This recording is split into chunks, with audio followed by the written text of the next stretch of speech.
아주 쉬운 문제를 하나 드리겠습니다. 왼쪽 선과 길이가 같은 건 어느 쪽일까요? 정답은 누가 봐도 오른쪽입니다. 그런데 앞사람 6명이 차례로 가운데라고 말합니다. 이제 마지막 순서인 당신 차례입니다. 이때 끝까지 오른쪽이라고 말할 수 있을까요? 1950년대 심리학자 솔로몬 애쉬는 이 단순한 장면으로 사람을 시험했습니다. 참가자에게는 선 길이를 맞히는 아주 쉬운 문제를 줬어요.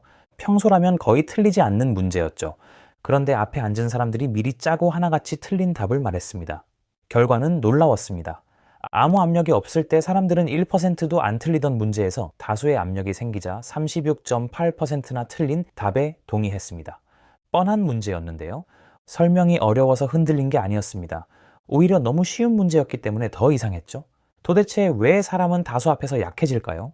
겉으로 보면 이유는 단순해 보입니다. 사람은 틀린 답을 따라간 게 아니라 혼자 남는 상황을 견디지 못한 겁니다. 다수 앞에서 흔들릴 때 우리 머릿속에서는 두 개의 공포가 동시에 올라옵니다. 첫 번째는 내가 틀린 걸지도 모른다는 공포입니다. 눈으로는 분명한데 6명이 다 같은 말을 하면 사람은 아주 잠깐 멈칫합니다. 내가 뭔가를 놓쳤나? 혹시 문제를 잘못 이해했나?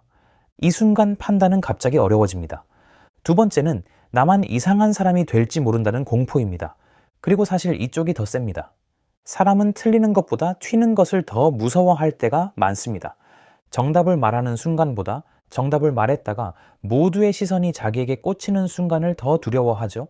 그래서 다수 앞에서 무너지는 사람은 판단력이 약한 사람이 아니라 사회적 신호에 민감한 사람일 수도 있습니다. 인간은 오랫동안 무리 안에서 살아남아온 동물이니까요. 애쉬는 이 정체도 꽤 정확하게 보여줬습니다. 반대하는 사람이 1명일 때는 오류가 3.6%였습니다. 2명이 되자 13.6%로 뛰었고 3명이 되자 31.8%까지 올라갔습니다. 그런데 이상하죠. 그 뒤로 사람 수가 더 많아져도 오류는 늘어나지 않았습니다. 사람을 무너뜨리는 건 무한히 큰 숫자가 아니라 내 앞에 작은 만장일치가 생기는 순간이었던 겁니다. 거대한 군중보다도 반대 의견이 1명도 보이지 않는 장면이 더 무섭다는 뜻이죠. 그래서 더 중요한 실험이 이어집니다. 만약 내 편이 단 1명이라도 있다면 어떨까요? 놀랍게도 다수의 힘은 급격히 약해졌습니다. 지지자가 1명 있을 때 수능은 이전의 4분의 1 수준으로 떨어졌습니다. 정답을 대신 말해주는 영웅이 필요했던 게 아닙니다. 그저 나만 이상한 게 아니라는 신호 하나면 됐습니다. 이 대목이 중요합니다. 우리를 무너뜨리는 건 다수의 숫자보다 소수의 부재입니다. 내 편이 없다는 감각, 이게 사람을 조용히 꺾습니다. 이번엔 사람을 어두운 방에 앉혀놓고 작은 빛점이 얼마나 움직였는지 추정하게 했습니다. 실제로 그 빛은 거의 움직이지 않았지만 깜깜한 공간에서는 사람 눈에 조금씩 흔들리는 것처럼 느껴졌죠. 혼자 답할 때 사람들의 추정은 제각각이었습니다. 그런데 여러 사람이 함께 말하기 시작하자 기준은 금방 비슷해졌습니다. 더 흥미로운 건 그 다음이었습니다. 한번 집단에서 맞춰진 기준은 사람이 다시 혼자 남았을 때도 꽤 오래 유지됐습니다.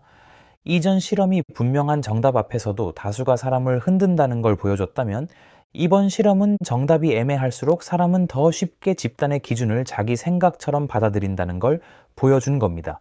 예를 들어 처음 간 회사에서 다들 조용히 야근하고 있으면 나도 원래 그래야 하는 줄 알게 됩니다. 처음 들어간 맛집에서 어느 메뉴가 대표인지 모르겠는데 앞 사람들이 전부 같은 걸 시키면 그게 정답처럼 보이죠. 이 심리는 실험실에만 있지 않습니다.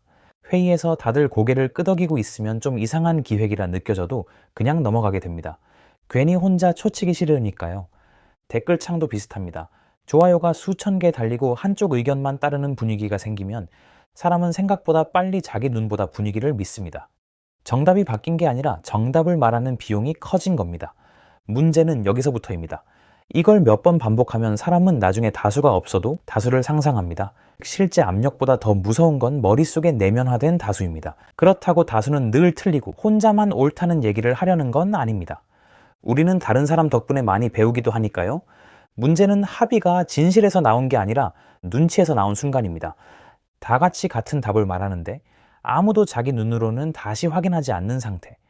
그때 집단은 더 똑똑해지는 게 아니라 판단을 멈추게 됩니다.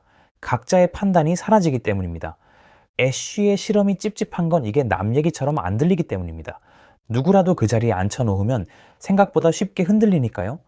선 3개가 그어진 카드 앞에서도 그런데 승진, 연애, 정치, 돈, 도덕처럼 훨씬 복잡한 문제 앞에서는 얼마나 더 흔들리겠어요. 사람은 정답이 안 보여서 다수를 따르는 게 아닙니다. 혼자 남기 싫어서 따를 때가 훨씬 많습니다. 그럼 어떻게 버틸 수 있을까요? 가장 먼저 해야 할 건 분위기가 밀려오기 전에 내 답을 먼저 확인해 두는 겁니다. 누가 먼저 말하기 전에 나는 지금 뭘 받고 뭘 이상하게 느끼는지를 스스로 붙잡아 두는 거죠. 그리고 가능하면 다른 의견 하나를 일부러라도 찾아야 합니다. 무조건 반대로 가라는 뜻이 아니라 지금 다들 정말 그렇게 생각하는 건지 그냥 분위기에 맞추고 있는 건지 한번 보자는 겁니다. 그래서 내 편이 한 명만 있어도 사람은 훨씬 덜 흔들립니다.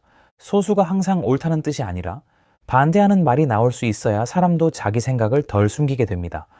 또 나와 다른 의견을 낸 사람을 즉시 분위기 깨는 사람으로만 생각하지 않는 것도 중요합니다. 우리는 종종 반대하는 사람 덕분에 불편해집니다. 하지만 바로 그 불편함이 집단을 덜 멍청하게 만듭니다. 만장일치는 안정적으로 들리지만 생각 없는 만장일치는 위험합니다. 결국 사람은 왜 다수 앞에서 약해질까요? 정답을 몰라서가 아닙니다. 혼자 남는 순간이 두렵기 때문입니다. 사람에게 틀린 답보다 더 아픈 건 무리해서 밀려나는 감각일 때가 많으니까요. 그래서 소수의 패배는 의지력 부족의 이야기가 아니라 사회적 존재인 인간의 약점에 관한 이야기입니다. 가끔은 정답 그 자체보다 처음으로 다른 답을 말하는 사람 한 명이 모두의 판단력을 되돌려 놓습니다. 어쩌면 우리가 정말 두려워해야 하는 건 내가 소수가 되는 일이 아니라 다수 속에서 내 눈을 포기하는 일인지도 모릅니다. 오늘도 들어주셔서 감사합니다.